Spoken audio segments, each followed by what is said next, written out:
ساتھ اپنے تعلق کو اور گہرا کرو، اور اس کو پڑھنا اور اس کا جو ہے اس کے ساتھ جو ہے اپنے اوقات کا بسر کرنا، اس میں اور اضافہ کرو، اسی سے تم ان شدائد و مسائل کا مقابلہ کر سکو گے۔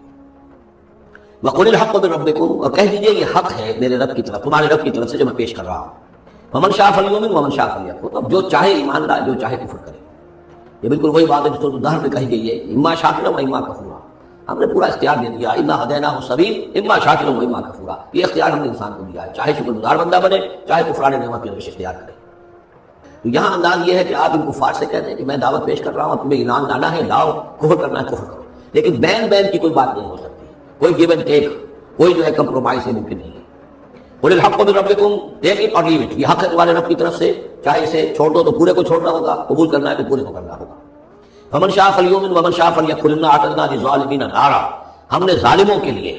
کافروں کے لیے، مشرکوں کے لیے آگ تیار کر رکھی ہے، احاطہ بہم سرادقها، اس کی قناتیں ان کا احاطہ کر لیں گی، وہ قناتوں کی شکل میں آگ ہوگی، ان کو گھیرے میں لے لیں گی۔ وَإِن يَسْتَغِيثُوا، اور اگر وہ پیاس سے جہاں بلب ہو کر پانی مانگیں گے، یُغَاثُوا بِمَاءٍ كَالْمُهْلِ يَشْفِي الْوُجُوهَ، تو انہیں ایسا پانی دیا جائے گا پینے کے لیے کہ جیسے بھون، یہ جو مہر کے ترجمے کئی کیے گئے ہیں، کھولتے تیل کی تلچھٹ، لاوا، پگھلا ہوا تانبا اور پیپ وغیرہ، مان سدید، ان میں، اور وہ اتنا گرم ہوگا یشفی الوجوہ کہ ان کے چہروں کو بھون دے گا۔ ویسا شراب بہت ہی بری شے ہوگی پینے کی، وساعت مرتفقہ، اور یہ ان کے لیے ان کی آرام گاہ جو بنے گی جہنم، بہت ہی بری آرام گاہ ہوگی۔ اس کے برعکس وہی سائملٹینیس کنٹراسٹ کا اسلوب، ان الذین آمنوا وعملوا الصالحات، جو لوگ ایمان لائے نیک عمل کریں، انا لا نضیع اجر من احسن عملا، ہمارا یہ اصول نہیں ہے کہ جو لوگ اچھے عمل کریں ان کے اجر کو ہم ضائع کر دیں، ان کا اجر بھرپور انہیں ملے گا۔ اولئک لہم جنات عدن تجری من تحتہم الانہار، یہ وہ لوگ ہیں کہ جن کے لیے ہیں وہ رہنے والے باغات، ریزیڈینشل گارڈنز، جن کے دامن میں ندیاں بہتی ہوں گی، یحلون فیہا من اساور من ذہب، انہیں پہنائے جائیں گے وہاں کنگن سونے کے، ویلبسون ثیابا خضرا من سندس،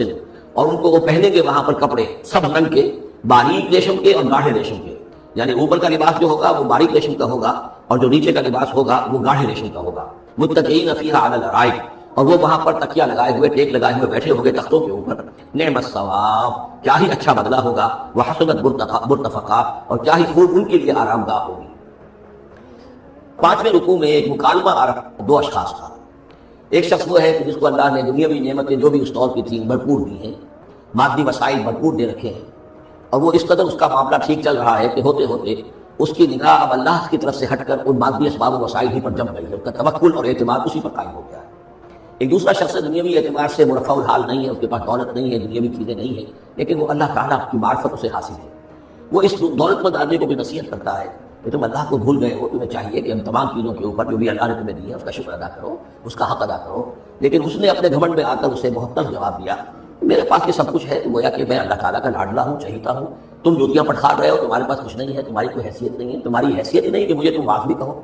لیکن یہ کہ اس پر پھر جو ان کے درمیان معاملہ ہوا تو انہوں نے کہا اس شخص نے کہ ہو سکتا ہے کہ اللہ تعالیٰ تمہارے سارے دولت کو اور مال و اسباب کو ضائع کر دے، لیکن یہ کہ اس نے کہا کیسے ہو سکتا ہے، میں نے سارا بندوبست ٹھیک کیا ہوا ہے۔ بہرحال نتیجہ یہ نکلا کہ اللہ تعالیٰ نے اس کی اس پوری دولت کو ایک طریقے سے ضائع کر دیا، اور پھر وہ اپنے ہتھیلیاں بنتا رہ گیا، کف افسوس بنتا رہ گیا، اور اس نے کہا ہائے کاش کہ میں نے اپنے رب کے ساتھ شرک نہ کیا ہوتا۔ حالانکہ اس پورے رکوع میں کہیں کسی دیوی کا، دیوتا کا، کسی اور الہہ کا کوئی ذکر نہیں ہے۔ تو اس رکوع میں سمجھنے کی بات یہ ہے کہ ایک شرک ہے مادہ پرستی کا شرک،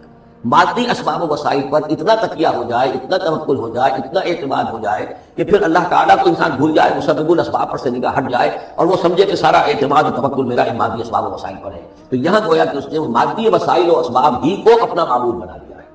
یہ شرک ہے جو اس دور کا سب سے بڑا شرک ہے۔ اس دور میں بت پرستی کا شرک بہت کم رہ گیا ہے، اب ستارہ پرستی کا شرک کہاں رہ گیا ہے؟ کون لوگ ستاروں کو پوچھتے ہیں؟ اب تو انسان سمجھتا ہے ستاروں تک ہم پہنچ ہی جائیں گے، ہمارا علم تو پہنچ ہی چکا ہے، چاند تک ہم اتر آئے ہیں، چاند کو کون پوجے گا؟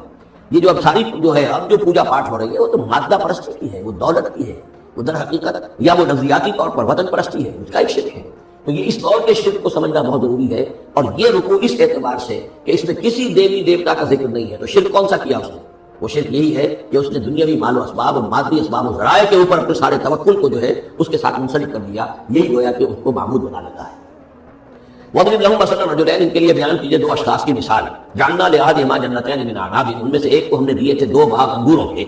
وحففناهما بنخل، اور ان دونوں کو گھیرے میں لیا ہوا تھا کھجوروں کے درختوں نے۔ اب دیکھیے کہ انگوروں کی بیلیں ہیں، اور چونکہ ادھر ادھر سے ہوا تیز نہ آئے تو کھجوروں کے جھنڈ جو ہے وہ چاروں طرف لگے ہوئے ہیں، تاکہ ان کے مابین جو کھجور جو اس کی انگوروں کی بیلیں ہیں وہ بڑی محفوظ ہیں۔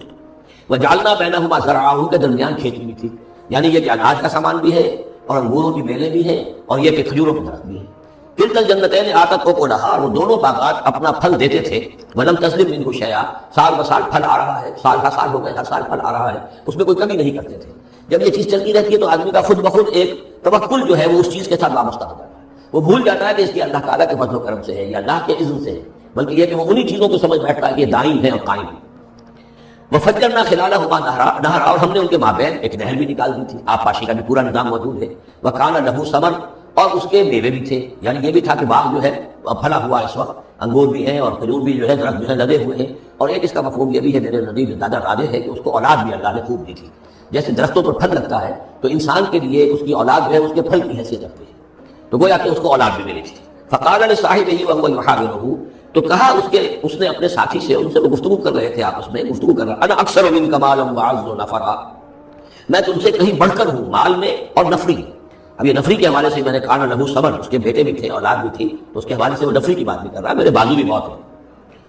فدخل جنتہ، وہ داخل ہوا اپنے باغ میں، وہو ظالم لنفسہ، اور وہ اپنے جان پر ظلم کر رہا تھا، یعنی اسی گمراہی کے اندر مبتلا تھا۔ قال ما اظن ان تبید هذه ابدا، انہوں نے کہا میں نہیں سمجھتا کہ یہ باغ بھی کبھی اجڑ سکتا ہے، کیا مجھے دھمکا رہے ہو کہ اللہ تعالیٰ جو ہے کہیں تم میری دولت سلب نہ کر لے؟ دیکھو میں نے کھجوریں کس حساب سے یہاں پر لگائی ہیں کہ کوئی اگر آئے بھی، کوئی باد سرسر آئے یا کوئی اور بھی ہوا کا تیز لو کے جھونکے آئے تو وہ میری انگوروں کے بیروں تک نہ پہنچے۔ یہ گویا کہ سینٹینلز کھڑے ہوئے ہیں، کھجور کے درخت جو ہیں وہ روک رہے ہیں۔ پھر میں نے یہاں پہ آبپاشی کا نظام ہے، نہر چلی ہوئی ہے۔